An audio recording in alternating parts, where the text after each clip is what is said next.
As the Land Cruiser came to a stop, Ellie Sattler stared through the plumes of steam at the Stegosaurus. It was standing quietly, not moving. A jeep with a red stripe was parked alongside it. "I have to admit, that's a funny-looking animal," Malcolm said. The Stegosaurus was 20 feet long, with a huge bulky body, and vertical armor plates along its back. The tail had dangerous-looking 3-foot spikes, but the neck was targeted to an emperor's small head with a stupid gaze, like a very dumb horse. As they watched, a man walked around from behind the animal. "That's our vet, Dr. Harding. He's anesthetized the stego, which is why it's not moving. It's sick." Grant was already getting out of the car, hurrying towards the motionless stegosaur. Ellie got out and looked back at the second Land Cruiser pulled up, and the two kids jumped out. "What's he sick with?" Tim said. "They're not sure," Ellie said. The gray leathery plates along the stegosaur's spine drummed slightly. It breathed slowly, laboriously, making a wet sound with each breath. "Is it contagious?" Lex said. They walked towards the tiny head of the animal, where Grant and the vet were on their knees, peering into the stegosaur's mouth. Lex squinted her nose. "This thing sure is big. And smelly." "Yes, it is." Ellie had already noticed the stegosaur had a peculiar odor, like rotten fish. It reminded her of something she knew, but couldn't quite place. In any case, she had never smelled a stegosaur before. Maybe this was the characteristic odor. But she had her doubts. Most herbivores do not have a strong smell, nor did their droppings. It was severed for the meat eaters to develop a real stink. "Is that because it's sick?" Lex asked. "Maybe. And don't forget the vet tranquilized it." "Ellie, have a look at this tongue," Grant said. The dark purple tongue dropped slowly from the animal's mouth. "Microvesicles," Ellie said. "Interesting. We have a difficult time with these stegos," the vet said. "They're always getting sick." "What are the symptoms?" Ellie asked. She scratched the tongue with her fingernail. A clear liquid exodus from the broken blisters. "Ugh. Imbalance, disorientation, labor breathing, and massive diarrhea. Seems to happen about once every 6 weeks or so." "They feed continuously?" "Oh yes," Harding said. "Animals this size has to take a minimum of 500 or 600 pounds of plant matter daily just to keep going. They're constant foragers." "That it's not likely to be poisoning from the plant," Ellie said. "Constant browsers would be constantly sick if they were eating a toxic plant, not every 6 weeks." "Exactly," the vet said. "May I?" Ellie asked. She took the flashlight from the vet. "You have pupillary effects from the tranquilizers?" she said, shining the light on the Stegosaurus' eyes. "Yes, these are myotech effects. Pupils are constricted." "But these pupils are dilated," she said. Harding looked. There's no question. The Stegosaurus' pupils were dilated and did not contract when the light shone on it. "I'll be damned. That's a pharmacological effect." "Yes." Ellie got to her feet and looked around. "What is the animal's region?" "About 5 square miles." "In this general area?" she asked. They were in an open meadow with scattered rocky outcrops and intermittent plumes of steam rising from the ground. It was late afternoon, and the sky was pink beneath the lowering gray clouds. "The region is most likely north and east of here," Harding said. "But when they get sick, they're usually somewhere around this particular area." It was an interesting puzzle, she thought. How to explain the periodically of poisoning? She pointed across the field. "Do you see those low, delicate-looking bushes? West Indian lilac. We know it's toxic. The animals don't eat it." "You sure?" "Yes, we monitored them on video. And I have checked droppings just to be certain. The stegos never ate the lilac bushes. They don't eat it." "Interesting," Ellie said. "Because otherwise I would have said that this animal shows all classic signs of mild toxicity. Stupor, blistering of the mucous membranes, and pupillary dilation." She set off towards the field to examine the plants more closely, her body bent over the ground. "You're right," she said. "Plants are healthy. No signs of being eaten. Not at all. And they're 6-week interval," the vet reminded her. "The stegosaurs come here how often?" "About once a week. Stegos make a slow loop through their home range territory, feeding as they go. They complete the loop about a week, but they're only sick once every 6 weeks." "Correct." "This is boring." "Shh! Dr. Sattler's trying to think." Unsuccessful, Ellie said, walking further out into the field. "Anyone wants to play a little pickle?" Ellie stared at the ground. The field was rocky in many places. She could hear the sound of surf somewhere to the left. There were berries among the rocks. Perhaps the animals were just eating berries. But that didn't make sense. West Indian lilac berries were terribly bitter. Find anything? Grant said, coming up to join her. Just rocks. We must be near the beach, because all these rocks are smooth, and they're in a funny little piles. Funny little piles? Grant said. All over. There's one pile right there. As soon as she did, she realized what she was looking at. The rocks were worn, but it had nothing to do with the ocean. These rocks were healthy in small piles, almost as if they were thrown down that way. They were a pile of gizzard stones. Many birds and crocodiles swallowed small stones, which collected in a muscular pouch in the digestive tract called the gizzard. Squeezed by the muscles of the gizzard, the stones helped crush tough plant food before it reached the stomach, and thus aided digestion. Some scientists thought dinosaurs also had gizzard stones. For one thing, dinosaur teeth were too small and too little worn to have been used for chewing food. It was presumed that dinosaurs swallowed their food whole and let the gizzard stones break down the plant fibers. And some skeletons had been found with an associated pile of small stones in the abdominal area, but it had never been verified and... Gizzard stones, Grant said. I think so, yes. They swallowed these stones, and after a few weeks, the stones were worn smooth. So they regurgitate them, leaving this little pile, and swallow fresh stones. And when they do, they swallow the berries as well. And get sick. I'll be damned, Grant said. I'm sure you're right. He looked at the piles of stones, brushing through them with his hand, following the instincts of a paleontologist. Then he stopped. Ellie, take a look at this. Put it there, baby. Right in the old mid.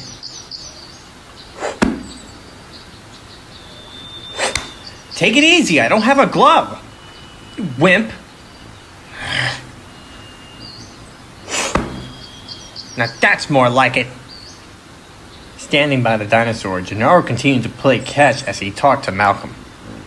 How does this sick dinosaur fit into your theory? It's predicted, Malcolm said. Gennaro shook his head. Is anything not predicted by your theory? Look, Malcolm said, it's nothing to do with me. It's chaos theory. But I notice nobody is willing to listen to the consequences of the mathematics, because they imply very large consequences for human life, much larger than Heisenberg's principle or Golden's theorem, which nobody rattles on about. Those are actually rather academic considerations, philosophical considerations. But chaos theory considers everyday life. Do you know why computers were first built? No, Gennaro said. Burn it in there, Lex yelled. Computers were built in the late 1940s because mathematicians like John von Neumann thought that if you had a computer, a machine to handle a lot of variables simultaneously, you would be able to predict the weather. Weather would finally fall to human understanding, and men believed that dream for the next 40 years. They believed that prediction was just a function of keeping track of things. If you knew enough, you could predict everything. That's been a cherished scientific belief since Newton. And chaos theory throws it right out the window. It says that you can never predict certain phenomena at all. You can never predict the weather more than a few days away. All the money that has been spent on long-range forecasting, about $500 million in the last few decades, it's money wasted. It's a fool's errand. It's as pointless as trying to turn lead into gold. We look back at the alchemists and laugh at what they were trying to do. But future generations will laugh at us the same way. We tried the impossible and spent a lot of money doing it. Because in fact, there are great categories of phenomena that are inherently unpredictable. Chaos says that? Yes. And it is astonishing how few people care to hear it, Malcolm said. I gave all this information to Hammond long before he broke ground on this place. You're going to engineer a bunch of prehistoric animals and set them on an island? Fine. A lovely dream. Charming. But it won't go as planned. It is inherently unpredictable, just as the weather is. You told him this? Gennaro said. Yes. I also told him where the deviations would occur. Obviously, the fitness of animals to the environment was one area. This stegosaur is 100 million years old. It isn't adapted to our world. The air is different. The solar radiation is different. The land is different. The insects are different. The sounds are different. The vegetation is different. Everything is different. The oxygen content is decreased. This poor animal's like a human being at 10,000 feet altitude. Listen to him wincing. And the other areas? Bluntly speaking, the ability of the park to control spread of life forms. Because history is evolution, is that life escapes all barriers. Life breaks free. Life expands new territories, painfully, perhaps even dangerously. But life finds a way. Malcolm shook his head. I don't mean to be philosophical, but there it is. Gennaro looked over. Ellie and Grant were across the field, waving their arms and shouting. Did you get my Coke? Dennis Nedry asked as Muldoon came back into the control room. Muldoon didn't bother to answer. He went directly to the monitor and looked what was happening. The Stego, finally, handle on. Now. What's that about? Muldoon said. They're down by South Point, Arnold said. That's why they're breaking up a little. I'll switch them to another channel, but they have found what's wrong with the Stegos. Eating some kind of berries. Hammond nodded. I knew we had solved that sooner or later, he said. It's not very impressive, Gennaro said. He held a white fragment, no larger than a postage stamp, up on his fingertip in the fading light. You sure about this, Alan?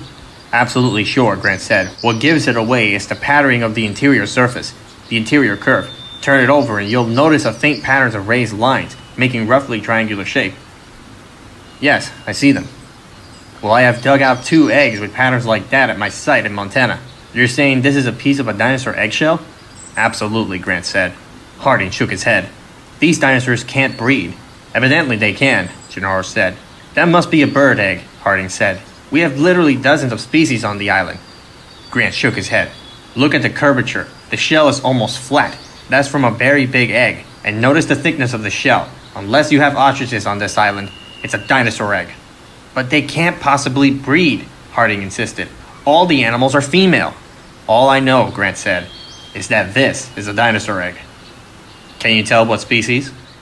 Yes, Grant said. It's a velociraptor egg.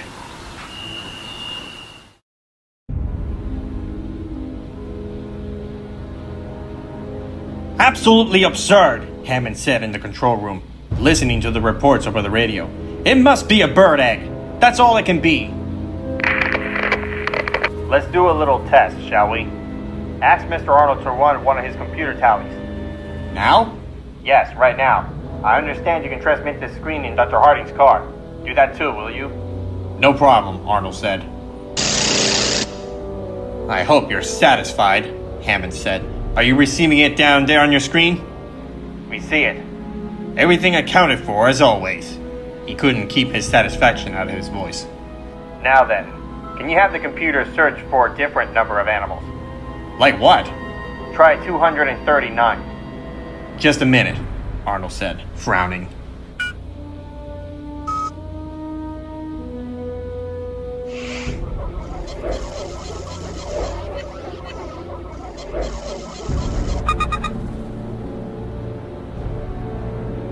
Hammond sat forward. What the hell is that? We picked up another copy. From where? I don't know. Now then, can you ask the computer to search for, let us say, 300 animals? What is he talking about? Hammond said, his voice rising. 300 animals? What's he talking about? Just a minute, Arnold said. That'll take a few minutes. He pushed the button on the screen. The first line of totals appeared. I don't understand what he's driving at, Hammond said. I'm afraid I do, Arnold said. He watched the screen. The numbers of the first line were clicking. 244, Hammond said. What's going on? The computer is counting the animals in the park, Wu said. All the animals. I thought that's what it always did. Nedry, have you screwed up again? No, Nedry said, looking up from his console. Computer allows the operator to enter an expected number of animals in order to make the counting process faster. But it's convenience, not a flaw. He's right, Arnold said. We just always used a base count of 238 because we assumed there couldn't be more. Wait a minute, Hammond said. These animals can't breed. The computer must be counting field mice or something. I think so too, Arnold said. And almost certainly an error in the visual tracking. But we'll know soon enough. Hammond turned to Wu. They can't breed, can they? No, Wu said. Where are they coming from? Damned if I know, Wu said. Holy shit, how much more? I'm hungry. When are we going home? Pretty soon, Lex. An error, Hammond said, nodding. I thought so. I had a feeling all along there must be an error.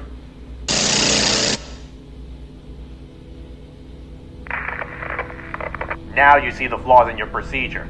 You only track the expected number of dinosaurs.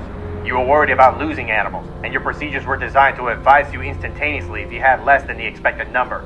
But that wasn't the problem. The problem was you had more than the expected number. Christ, Arnold said. There can't be more, Wu said. We know how many we've released. There can't be more than that. I'm afraid so, Henry. They're breeding. No. Even if you don't accept Grant's eggshell, you can prove it with your own data. Take a look at the compy weight graphs. Arnold will put it up for you. Notice anything about it? It's a Gaussian distribution. Normal curves. But didn't you say you introduced the compies in 3 batches at 6 months intervals? Yes. Then you should get a graph with peaks for each of the 3 batches that were introduced. Like this. But you didn't get this graph. The graph you actually got is a graph of a breeding population. Your compies are breeding. Wu shook his head. I don't see how. They're breeding. And so are the Othnielia, the Myosaurs, the Hypsies, and the Velociraptors. Christ, Muldoon said. There are raptors free in the park. Well, it's not that bad, Hammond said, looking at the screen. We have increase in just 3 categories. Well, 5 categories. Very small increase in 2 of them. What are you talking about? Wu said loudly. Don't you know what this means? Of course I know what this means, Henry. It means you screwed up. Absolutely not. You got breeding dinosaurs out there, Henry. But they're all female. It's impossible. There must be a mistake. And look at the numbers. A small increase in the big animals, the Myosaurs and the Hypsies, and the big increase in small animals. It just doesn't make sense. It must be a mistake. Actually not. I think these numbers confirm that breeding is taking place in 7 different sites around the island.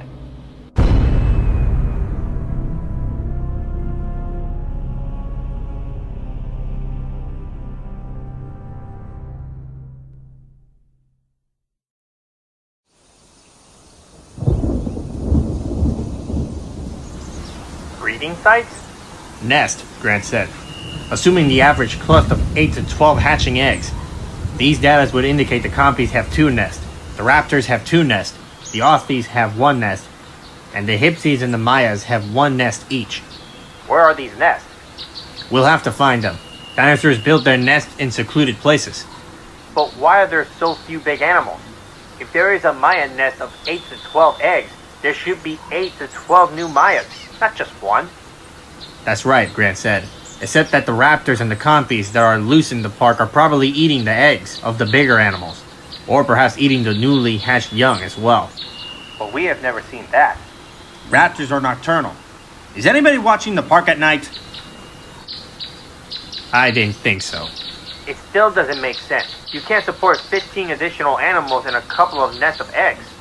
No, Grant said. I assume they are eating something else as well. Perhaps small rodents. Mice and rats? Let me guess. When you first came to the island, you had a problem with rats. But as time passed, the problem faded away. Yes, that's true. And you never thought to investigate why? Well, we just assume. Look, the fact remains all the animals are female. They can't breed. Grant had been thinking about that. He had recently learned of an intriguing West German study that he suspected held the answer. When you made your dinosaur DNA, you were working with fragmentary pieces. Is that right? Yes.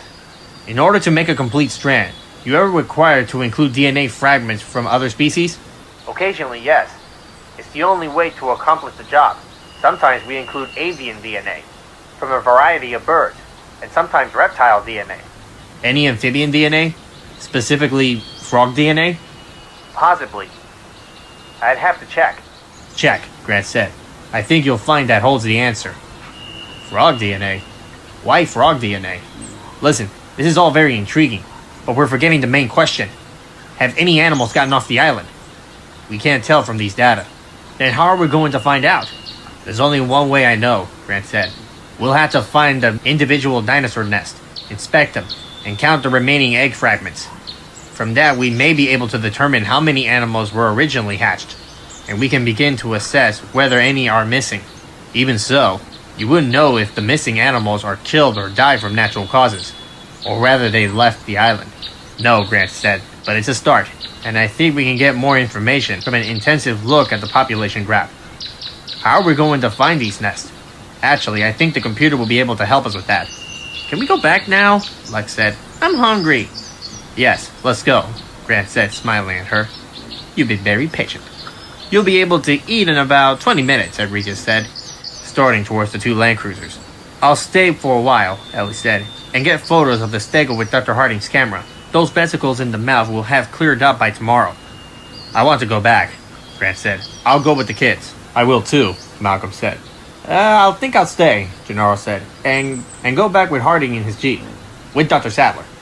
Fine, let's go. Why exactly is our lawyer staying? I think it might have something to do with Dr. Sattler. Really? The shorts, you think?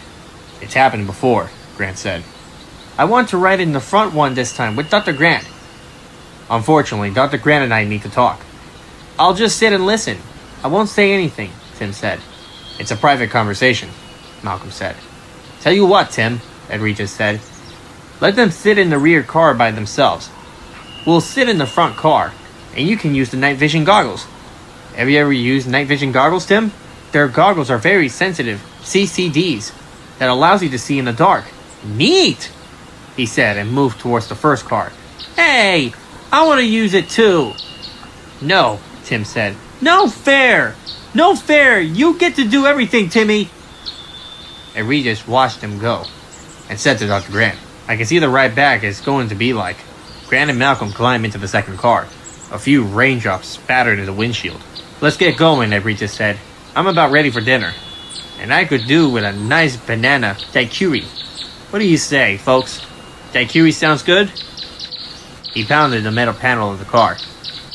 See you back at camp, he said, and he started running towards the first car and climbed aboard. A red light on the dashboard blinked with a soft electronic ring. The Land Cruiser started off.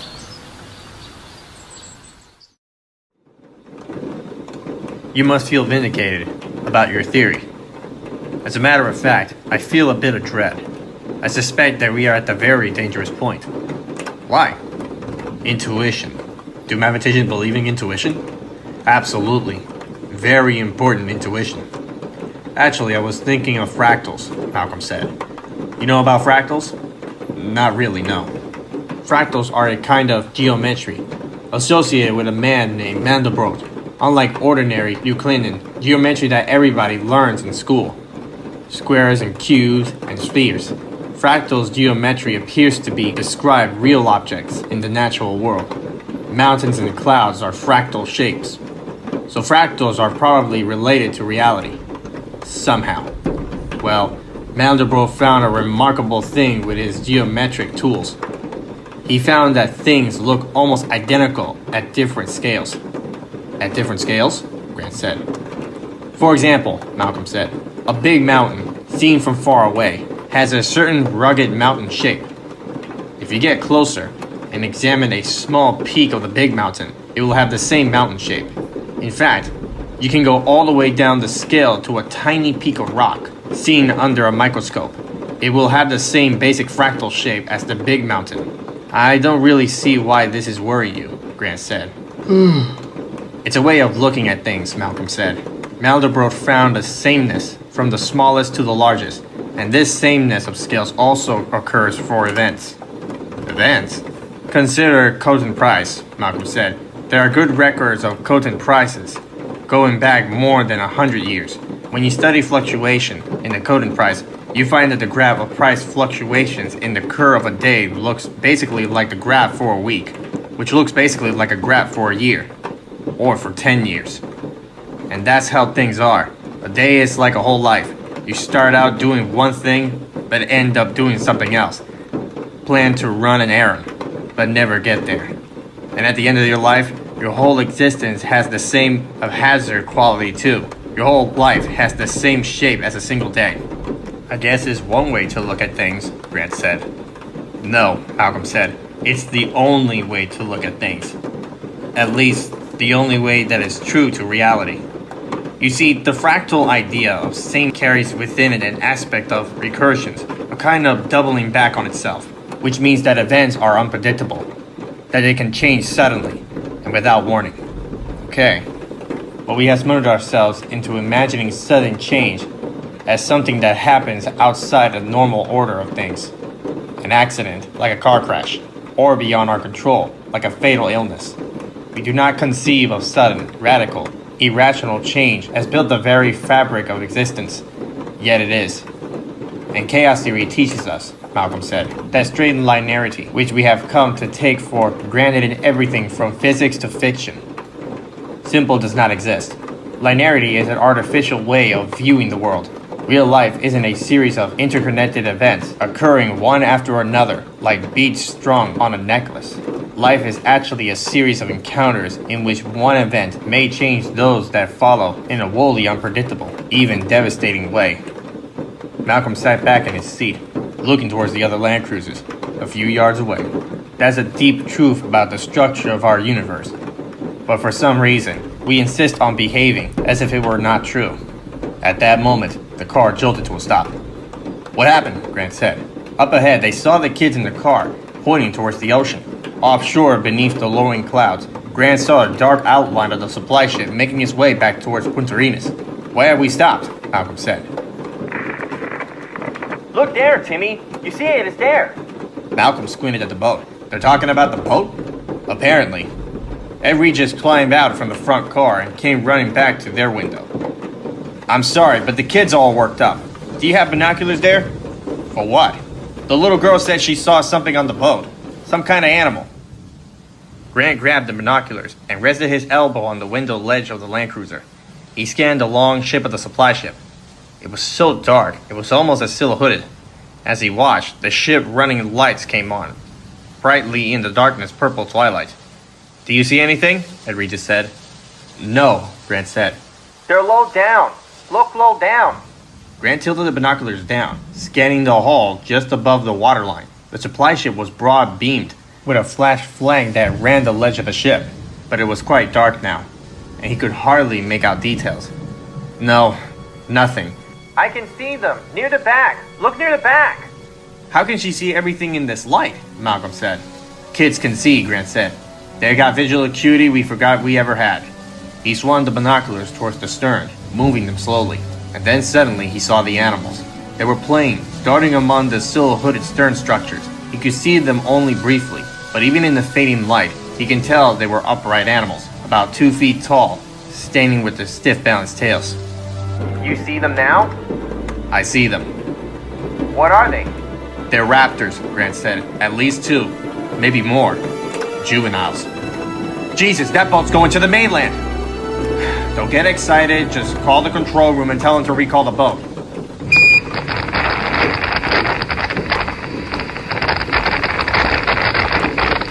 There's something wrong with this one. It's not working. He ran off to the first Land Cruiser. They saw him duck into it. Then he looked back at them. There's something wrong with both radios. I can't race the control room. Then let's get going, Grant said. In the control room, Muldoon stood before the big window that overlooked the park. The quartz floodlights came on all over the island, turning the landscape into a glowing, dewy, stretchy way to the south. This was his favorite moment of the day. He heard the crackle of the status from the radio. The land cruisers have started again, Arnold said. They're on their way home. But why did they stop? Hammond said. Why can't we talk to them? I don't know. Maybe they turned off the radios in the car. Probably the storm, Muldoon said. Interference from the storm. They'll be here in 20 minutes, Hammond said. You better call down and make sure the dining room is ready for them. Those kids are going to be hungry. What's this? What's going on? Jesus, hang that up. You'll screw up the data stream. You've taken all the phone lines? Even the internal ones? I have taken all the lines that communicate outside, Nedry said. But your internal line should still work. Arnold pushed console buttons one after another. He heard nothing but hissing on all the lines. Looks like you got them all. Sorry about that, Nedry said. I'll clear a couple for you at the end of the next transmission, in about 15 minutes. Looks like a long weekend for me. Guess I'll go get that Coke now. He picked up his shoulder bag and headed for the door. Don't touch my console, okay? What a slob, Hammond said. Yeah, but I guess he knows what he's doing. How long does it take the ship to reach the mainland? 18 hours, Edry just said. More or less. It's pretty reliable. He glanced at his watch. It should arrive around 11 tomorrow morning. You still can't talk to the control room? Not so far. About Harding, can you reach him? No, I've tried. He may have his radio turned off. Malcolm was shaking his head. So we're the only ones who know about the animals on the ship? I'm trying to raise somebody. I mean, Christ, we don't want those animals on the mainland. How long until we get back to the base? From here, another 16, 17 minutes, Edry just said. At night, the whole road was illuminated by the big floodlights. It felt to Gran as they were driving through a bright green tunnel of leaves. Large raindrops spratted on the windshield. Gran felt the Land Cruiser slow, then stopped. Now what? I don't want to stop. Why did we stop? And then suddenly, all the floodlights went out. The road was plunged into darkness. Hey! Probably just a power outage or something, Edry just said. I'm sure the lights will be on in a minute. What the hell? What happened? Muldoon said. You lost power? Yeah, but only power on the perimeter. Everything in this building's working fine, but outside in the park, the power is gone. Lights, TV, cameras, everything. What about the two land cruisers? Stop somewhere around the Tyrannosaur Paddock. We'll call maintenance, and let's get the power back on. Arnold picked up one of his phones and heard hissing. Nedry's computer talking to each other. No phones. That damn Nedry! Nedry! Where the hell is he? Then as Nedry pushed open the door marked fertilization. With the perimeter power out, all the security card locks were disarmed. Every door in the building opened with a touch. The problems with the security system were high on Jurassic Park's bug list. Nedry wondered if anybody ever imagined that it wasn't a bug, that Nedry had programmed it that way. He had built in a classic trapdoor. Few programmers of large computer systems could resist the temptation to leave themselves a secret entrance. Partly it was common sense. If inept users locked up the system and then called you for help, you always had a way to get in and repair the mess. And partly it was a kind of signature. Kilroy was here. And partly it was insurance for the future.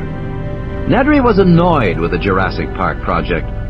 Late in the schedule, InGen had demanded extensive modifications to the system, but hadn't been willing to pay for them, arguing they should be included under the original contract. Lawsuits were threatened. Letters were written to Nedry's other clients implying that Nedry was unreliable. It was blackmail. And in the end, Nedry had been forced to eat his overages on Jurassic Park and to make the changes that Hammond wanted.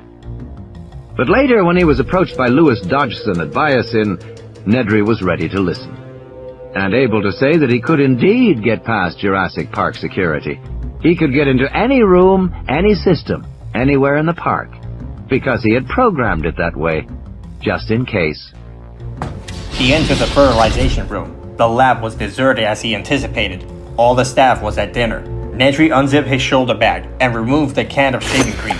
He unscrewed the base and saw the interior was divided in a series of cylindrical slots. He pulled on a pair of heavy insulated gloves and opened the walk-in freezer marked Contents Valuable Biological Maintained 10C Minimum. The freezer was the size of a small closet, with shelves from the floor to ceiling. Most of the shelves contained rations and liquids in plastic sacks. To one side, he saw a smaller nitrogen-cooled box with a heavy ceramic door. He opened it, and a rack of small tubes slid out, in a cloud of white liquid nitrogen smoke. The embryos were arranged by species: Stegosaurus, Apatosaurus, Hadrosaurus, Tyrannosaurus, each embryo in a thin glass container, wrapped in silver foil. Nedry quickly took two of each, slid them into the shaving cream can. Then he screwed the base of the can shut, and twisted the top. There was a hiss of releasing gas inside, and the cannon thrusted in his hand. Dachshund had said there was enough coolant to last 36 hours, more than enough time to get back to San Jose. Nedry left the freezer, returned to the main lab. He dropped the can back in his bag, zipped it shut. He went back into the hallway. The thing had taken less than 2 minutes. He could imagine the consternation upstairs in the control room as they began to realize what had happened. All their security codes were scrambled, and all their phone lines were jammed. Without his help, it would take hours to untangle the mess. But in just a few minutes, Nedry would be back in the control room setting things right, and no one would ever suspect what he had done. Grinning, Dennis Nedry walked down to the ground floor, nodding to a guard, and continued downstairs to the basement. Passing the neat lines of electric Land Cruisers, he went to the gasoline-powered Jeep parked against the wall. He climbed into it, noticed some odd gray tubing on the passenger seat. It looked almost like a rocket launcher, he thought, as he turned the ignition key and started the Jeep. Nedry glanced at his watch. From here into the park, and 3 minutes straight to the East Dock. 3 minutes from there back to the control room. Pizza cake. Damn it! It's all screwed up! Muldoon was standing at the window, looking out at the park. The lights had gone out all over the island, except in the immediate area around the main buildings. He saw a few staff personnel hurrying to get out of the rain, but no one seemed to realize anything was wrong. Muldoon looked over at the visitor lodge, where the lights burned brightly. Uh-oh, we have real trouble. What is it? Muldoon said. That idiot Nedry turned off the security systems. The whole building's opened up. None of the doors are locked anymore. I'll notify the guards, Muldoon said. That's the least of it, Arnold said. When you turn off the security, you turn off all the peripheral fences as well. The fences? The electric fences, Arnold said. They're off, all over the island. You mean... That's right, Arnold said. The animals can get out now. Probably nothing will happen, but you never know. I better drive out and bring in those people in those 2 Land Cruisers, just in case. Muldoon quickly went downstairs to the garage. He wasn't really worried about the fences going down. Most of the dinosaurs had been in their paddocks for 9 months or more, and they had brushed off against the fences more than once, with notable effort. Muldoon knew how quickly animals learn to avoid shock stimuli. You could train a laboratory pigeon with just 2 or 3 simulation events, so it was unlikely the dinosaurs would now approach the fences. Muldoon was more concerned about what the people in the car would do. He didn't want them getting out of the Land Cruisers, because once the power comes back on, the cars would start moving again. Whether the people were inside them or not, they might be left behind. Of course, in the rain, it was unlikely they would leave the cars. But still, you never knew. He reached to the garage and hurried towards the Jeep. It was lucky that he had the foresight to put the launcher in it. He could start right out and be there in... What the hell? Muldoon stared at the empty parking space, astonished. The Jeep was gone. What the hell was happening?